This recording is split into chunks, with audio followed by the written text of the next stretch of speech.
السلام علیکم رحمۃ اللہ تعالی وبرکاتہ۔ ناظرین، آئیے ہم آپ جانتے ہیں کہ شب برات کی رات میں بیری کے پتے سے نہانا کیسا ہے، یا اس سے نہانا جائز ہے یا ناجائز ہے، بیری کے پتے سے نہانے سے کیا فائدہ ہے یا نقصان ہے، آپ کب نہائیں گے۔ یہ ویڈیو کو اپنے دوستوں تک ضرور شیئر کر دیں۔ آپ کے شیئر کرنے سے اگر آپ کو اگلا کو فائدہ مل جاتا ہے، انشاءاللہ آپ کو ثواب ضرور ملے گا۔ آئیے سنتے ہیں مفتی سے، کیا یہ جائز ہے یا ناجائز ہے،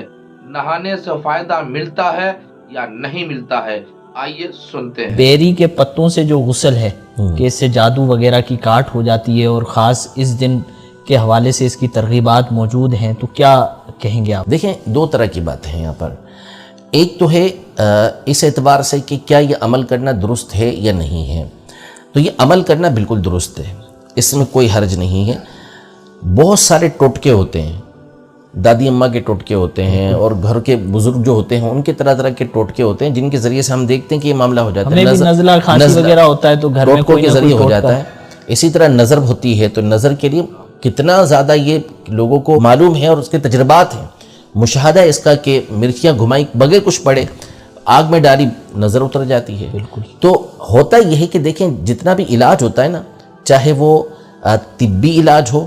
یا چاہے وہ روحانی علاج ہو، جو قرآن و سنت کے اندر ہے وہ تو الگ بات ہے، وہ اس میں موجود ہے، تو وہ تو یقینی اور قطعی چیز ہے۔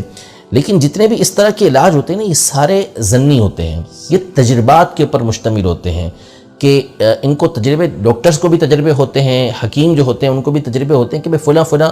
فارمولے کی چیزیں آپس میں ملائی جائیں گی تو نتیجہ کیا نکلے گا کہ اس طرح کا یہ کمپاؤنڈ بن کے ایک دوائی بن جائے گی، جس کے ذریعے سے یہ بیماریاں، یہ جو درد ہے یہ دور ہو جائے گا۔ کھانے والے کو بالیقین 100% شفا ملے، یہ یہ تو ضروری نہ ڈاکٹر دعویٰ کر سکتا ہے، نہ حکیم دعویٰ کر سکتا ہے، نہ کوئی اور دعویٰ کر سکتا ہے۔ تو اسی طرح یہ جو روحانی علاج ہوتے ہیں، ایک وہ ہوتے ہیں کہ جو قرآن و سنت کے اندر موجود ہیں، وہ تو ظاہر ہے اس میں تو کوئی شک و شبہ ہو ہی نہیں سکتا۔ باقی یہ جو بزرگان دین رحمہم اللہ اجمعین کے اس طرح کے روحانی علاج ہوتے ہیں، یہ بھی ان کے تجربات ہوتے ہیں، ان کے سامنے یہ چیزیں کھل جاتی ہیں، مسلسل پڑھتے رہنا، مسلسل عمل کرتے رہنا، اس کی وجہ سے ان کے سامنے یہ باتیں کھلتی ہیں کہ بھئی اس کے اندر یہ شفا موجود ہے، اس کے اندر یہ علاج موجود ہے، تو یہ پھر امت کی خیر خواہی کے لیے، امت کی بھلائی کے لیے اسے بیان کر دیتے ہیں۔ اب اس کا تجربہ ہوا کسی بزرگ رحمۃ اللہ تعالی علیہ کو، انہوں نے آگے بیان کر دیا کہ بھئی اگر کوئی ان پتوں سے نہا لیتا ہے تو پھر اس صورت میں سارا سال اس کی جادو سے حفاظت رہے گی۔ تو انہوں نے جب یہ دیکھا تو پھر آگے بیان کر دیا اسے۔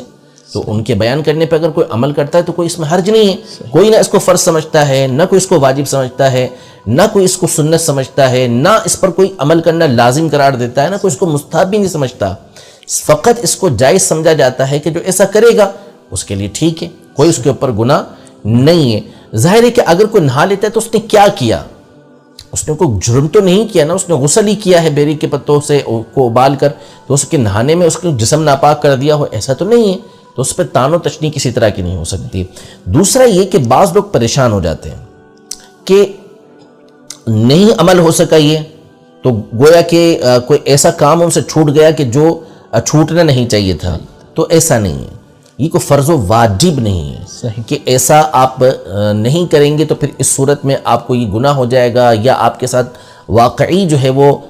کوئی جادو والا معاملہ ہو جائے گا، تو ایسا نہیں ہے۔ یہ ایک ٹوٹکا ہے، ایک عمل ہے جس کو بزرگوں نے دیکھا، مفید سمجھا، آگے بیان کر دیا، عمل کرنا اس پر درست ہے۔ اب جو جتنے اعتقاد کے ساتھ اس پر عمل کرے گا